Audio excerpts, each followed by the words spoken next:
है लिटरली। सो क्या कहना चाहेंगे पहले तो? खैर ऐसा बेंचमार्क एक आर्टिस्ट तो खुद सेट नहीं करता, वो अपने आप हो जाता है, क्योंकि वो बेंचमार्क सक्सेस के साथ हो जाता है। And somehow fortunately with God's grace Shershaah became a blockbuster. बड़ी कमाल की फिल्म थी, शूट होते हुए भी हमें लग रहा था और अपने आप फिर लोगों को पसंद भी आई। अब फ़िलहाल एक film I am already shooting, मतलब I will start shooting in Bhopal. It's a web film और विशाल पांड्या जी डायरेक्टर हैं, जिनके साथ मैंने वजह तुम हो की थी टी सीरीज़ की, और साथ में मेरे साथ अदा शर्मा जी हैं और श्रेयस तलपदे हैं और कुछ बच्चे हैं। इंटरेस्टिंग स्टोरी है, थ्रिलर है।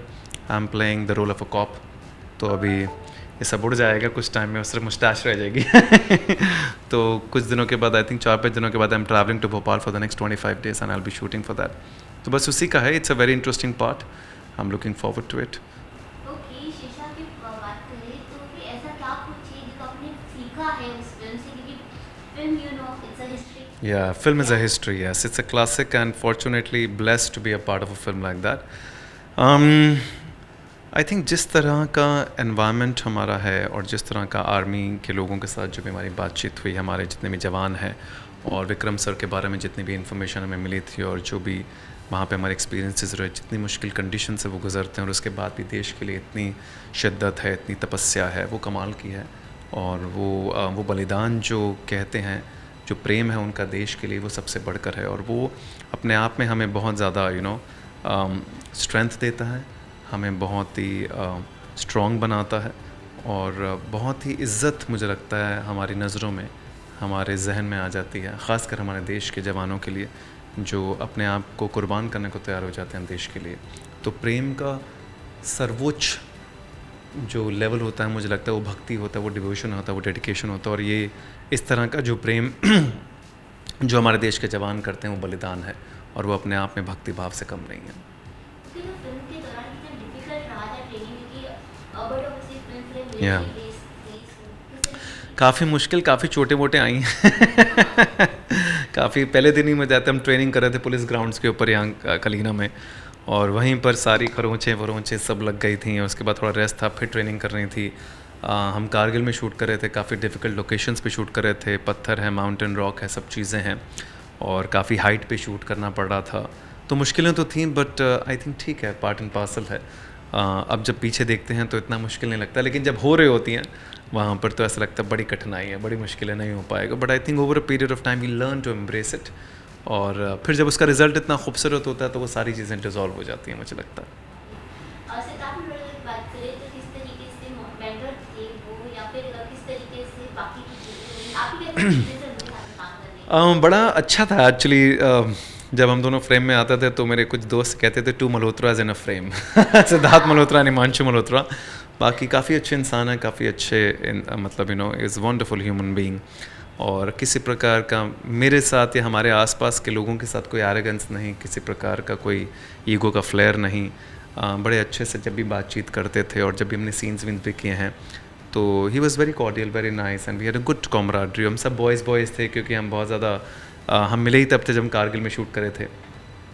तो बड़ा अच्छा रहा उनके साथ। उसके बाद एक बारी मुझे मिले थे, मैं चीकू की मम्मी दूर की शूट कर रहा था और वो मिशन मजनू शूट कर रहे थे, तो वहीं सेट के आसपास मिले थे। ये शेरशाह के बाद की बात है, तब भी इन्होंने उन्हें बुलाया, बात की, सेट पे बैठे रहे काफ़ी देर, और बस काफ़ी बातें करते रहे। उसके बाद फिर उनको भी जाना था, मुझे भी जाना था, बट हमेशा से एक अच्छी कॉमराडरी रही, मुझे लगता है। या ये अपने आप ही आ गया एक्चुअली, मैंने कुछ चुना तो नहीं था, क्योंकि विशाल बहुत अच्छे दोस्त भी हैं, और क्योंकि मैंने एक फ़िल्म की है उनके साथ और काफ़ी सालों से जानता हूँ, तो उन्हीं का फ़ोन आया था उनकी टीम से कि ऐसे ऐसे है, अदा जी के साथ एक फ़िल्म है, आप करना चाहेंगे? तो ऐसा ऐसा कॉप का रोल है, she is also playing a cop, और आपका एक प्लेटोनिक रिलेशनशिप है उनके साथ, और एक जर्नी है कॉप की, तो क्या आप करना चाहेंगे? ऐसे लिए तो कोई कहने वाली बात नहीं, एक तो दोस्त हैं, पहले फ़िल्म की हुई है, टीम भी बड़ी कमाल की है, पहले किया हुआ है, और राधा जी को भी अच्छे से जानता हूँ।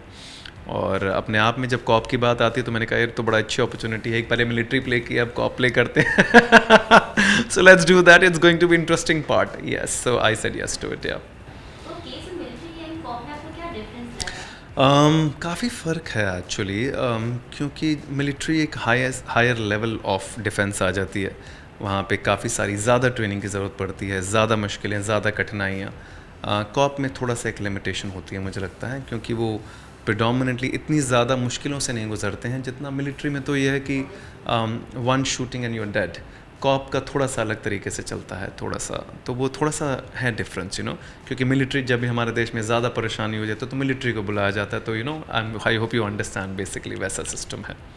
बट यूनिफॉर्म तो यूनिफॉर्म है, it always gives you strength, it gives you flair also and flamboyance also, and बड़ा अच्छा लगता है यूनिफॉर्म में ख़ुद को देख के।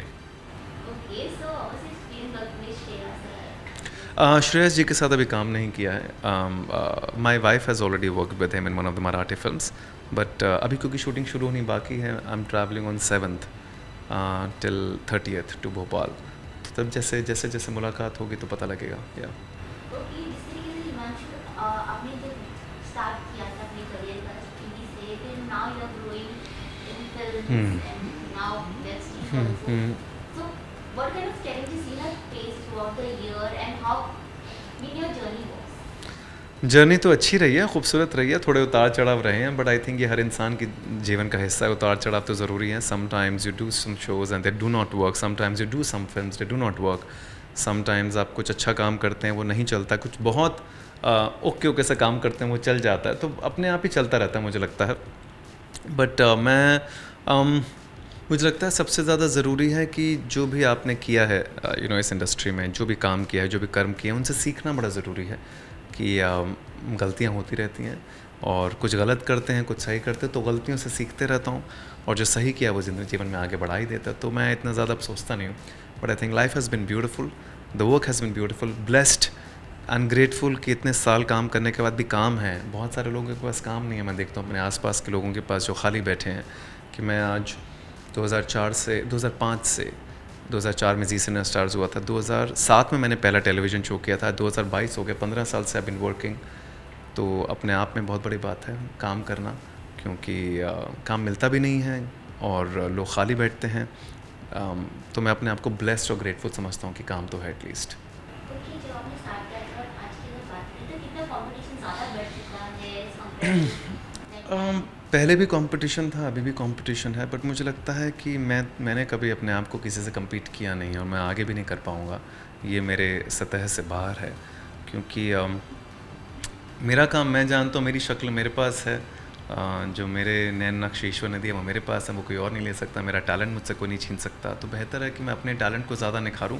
सबसे ज़्यादा ज़रूरी है ख़ुद को इम्प्रूव करते रहना। मुझे लगता है यहाँ पर लोग स्टैगनेंट हो जाते हैं, कि एक काम हिट हो जाता है तो उसी की छवि में फंस जाते हैं। अपने आप को ब्रेक करते रहना, डीकंस्ट्रक्ट करना, कुछ नया बनाना खुद के साथ, कुछ नया खुद में यू नो एवोल्यूशन होना, नए तरीके का काम करना। तो जब ऐसा होता है तो आपका फिर कोई कंपटीशन रह नहीं जाता, आप खुद के कंपटीशन होते हो, and then you keep progressing and keep evolving. या कि हिमांशु इस तरीके से आपने लिखा आपको बोलते like what is the difference in TV films and now web series? TV हमेशा से क्वांटिटेटिव मीडियम रहा है, मतलब बनाते जाओ बनाते जाओ बनाते जाओ बनाते जाओ, तो उसमें क्वालिटी थोड़ी ख़राब हो जाती है क्योंकि समय ही नहीं होता किसी के पास। फिल्में हमेशा से क्वालिटेटिव मीडियम रही हैं कि आप 200 रुपये खर्च करके फिल्म देखने जाओगे तो उसमें क्वालिटी होनी चाहिए, वरना लोग पैसे खर्च करके जाएंगे नहीं। वेब फिल्में या वेब सीरीज़ बीच का एक माध्यम सा आ गया है, बड़ा खूबसूरत है, बड़ा अच्छा है कि एटलीस्ट इसी बहाने नई अपॉर्चुनिटीज़ मिलती हैं हमें भी, और टेलीविज़न से हट कर, क्योंकि हर बारी आपको फिल्में नहीं मिल पाती हैं। फिल्मों का यू नो एक समय होता है, थोड़ा टाइम टेकिंग प्रोसीजर भी होता है। टेलीविज़न क्योंकि आपको काम भी करना है, बट टीवी और फिल्मों के बीच का ये वेब फिल्म्स वेब सीरीज़ आ गई हैं, which is something qualitative something quantitative, बीच का है, तो बड़ा अच्छा है। It's working out well for everyone. अगर टीवी में कोई ऐसे अच्छा प्रोजेक्ट आपको मिलता है की बात चल रही है, स्पेयर ओरिजिन का शो है, बड़ा अच्छा शो है, मुझे बड़ा पसंद है, और अगर होगा तो मैं कर लूँगा, मुझे ऐसा कुछ नहीं है। आई डोंट मतलब ऐसा कुछ मैं वो बीच में नहीं रखता कि जो काम जैसे है अगर अच्छा है तो क्यों नहीं। मतलब अगर हम दायरे बांध लेते हैं तो हम इन दायरों में बंध जाते हैं।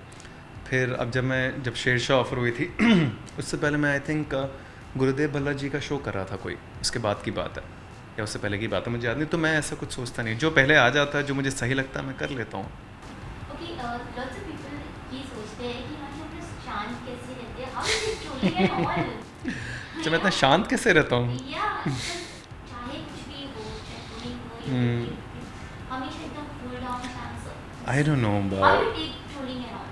ट्रोलिंग। या पता नहीं, मैं शायद खुश नसीब भी हूँ, शायद ज़्यादा लोग ट्रोल नहीं करते मुझे अगर करते भी है तो मुझे कोई फ़र्क नहीं पड़ता। मुझे इसलिए फ़र्क नहीं पड़ता क्योंकि मुझे लगता है कि मुझे अपना काम करना है, बस सिंपल सी बात है। बड़ी सिंपल सी बात है, जब आप कोई काम करते हो तो हर इंसान उसको अपने तरीके से जज करता है। कोई इसको अच्छा समझता है, कोई इसको बुरा समझता है। तो जब मैं अच्छे से रिलेट नहीं करता तो मैं बुरे से भी रिलेट नहीं करता। मतलब इतने सारे लोग अप्रिशिएट करते हैं, तारीफ़ें करते हैं, तो मैं किसी का कोई जवाब नहीं देता किसी भी सोशल मीडिया प्लेटफॉर्म पे।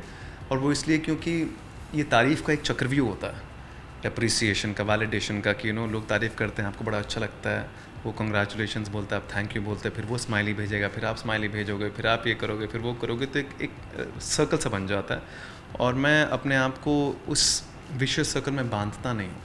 कि एक समय था जब अप्रिसिएशन बड़ी अच्छी लगती थी, और मुझे रिलेट ही नहीं होता अप्रिसिएशन से। मुझे लगता है ठीक है, अपना काम कर दिया, हर कोई अपना काम कर रहा है। जो नीचे ड्राइविंग कर रहा है वो अपना काम कर रहा है, जो स्वीपर है वो अपना काम कर रहा है, घर में अगर कोई मेड है तो अपना काम कर रही है। मैं एज एन एक्टर अपना काम कर रहा हूँ, और मुझे बस काम करना अच्छा लगता है। मुझे इससे ज़्यादा कोई फ़र्क नहीं पड़ता। फ़ैन से क्या कहना चाहूँगा? फ़ैन से यही कहना चाहूँगा कि बहुत ज़्यादा लोगों की बातों पर ध्यान ना दें, क्योंकि हमारे वहाँ पंजाबी में भी कहते थे कि लोग क्या कहेंगे, इसके चक्कर में फंस जाते हैं और फंसते चले जाते हैं। तो ठीक है, लोगों का काम है कहना, बहुत सारे लोग बहुत सारी बातें कहते रहते हैं। आप अपना कर्म कीजिए, जो आपको अच्छा लगता है आप करते चले जाइए, and forget what people are saying. It doesn't matter actually. आप अपने जीवन अच्छे से बिता लें, वही बहुत बड़ी बात है। इसके चक्कर में फंस जाएंगे तो फिर हमेशा उन्हीं को वैलिडेट करते रहेंगे। So just live your life the way you want to.